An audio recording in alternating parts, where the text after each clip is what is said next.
Good morning. Basically, I want to talk a little bit about habits.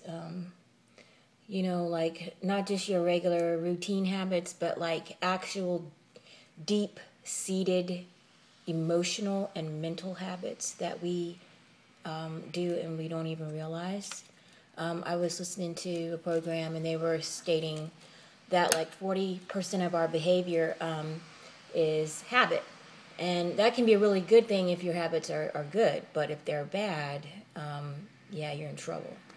And like, for example, emotional habits, if you have excessive worry and anxiety and excessive self-defeating, discouraging thoughts, you're in trouble. You've got to adjust your thinking and know that it's not helping you. If you have a quick temper and you're very touchy and easily offended, and you stay offended, that's a problem too.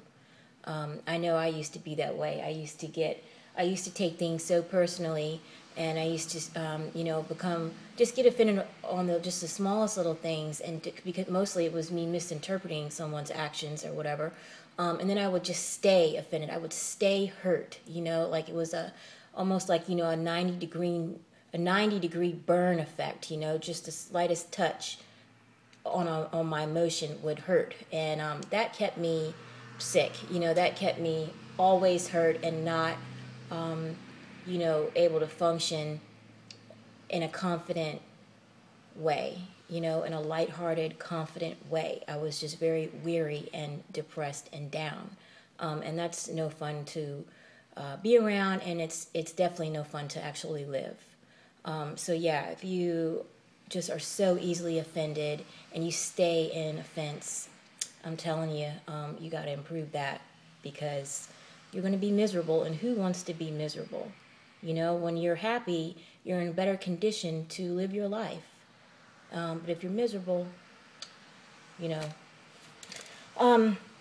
And then, like, another emotional habit that is no good would be taking action based on emotion. Just you get upset and you just compulsively do something that you'll most likely regret. So it's very important to know that feeling of, if you become really have this intensity, it's temporary. Let it pass. Let it dwindle down before you act on it. And then, of course, a big one is self-pity.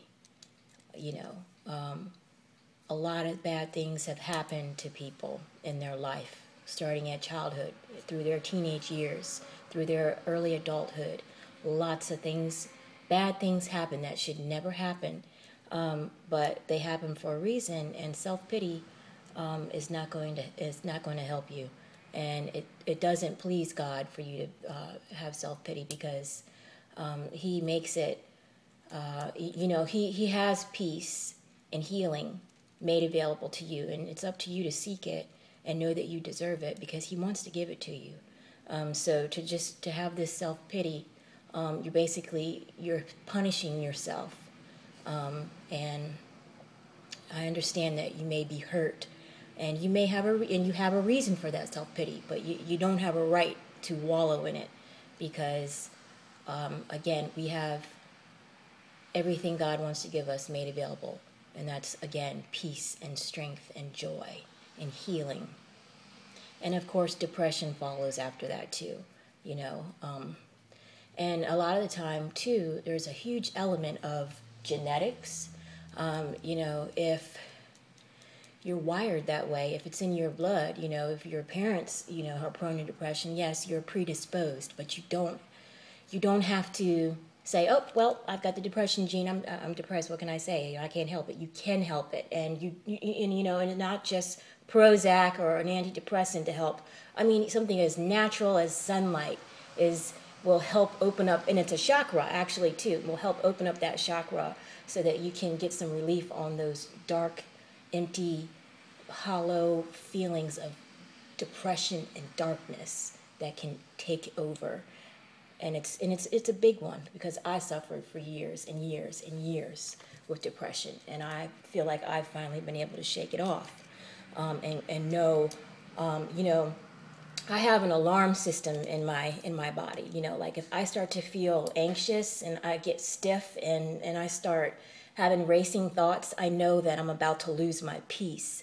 And that's an alarm that goes off. And I know that I need to adjust my thinking or do something to, you know, move that peace upward. Because it's in here, but you have to activate it and you have to continually seek it. It's not something you just get and, oh, got the peace. Yeah, no, you got to hold on to that peace and keep and be grateful for it, and it will double and triple and everything. But yes, it's just like, yeah, that's a lot, huh? I really like to help people move out of their, you know, hurtful feelings, and for them to move out of their hurtful feelings, and they have to be aware, and you have to make people aware. And you have to be aware of your own feelings and your own actions. And it's very important to your life, the productivity of your life. It's so very important. So very important. And I wanted to say something else. I wanted to touch on something else. But maybe that's all I'm meant to say right now in this video. So, you know, a lot of things happen. You know, I watch the news every day, and so many things go on that shouldn't. But, you know, you can't marvel at it and make it, you know, allow it to just consume you, and you feel so horrible. You have to keep your peace and spread peace. I mean, it's just big for me. The power of peace is huge. It's tremendous. It's life-saving. And you know, to anybody watching, and if you need peace, I hope that you can seek it and get it, because it's just wonderful. It really is. It's fuel to keep going. Yeah. Thanks for letting me share.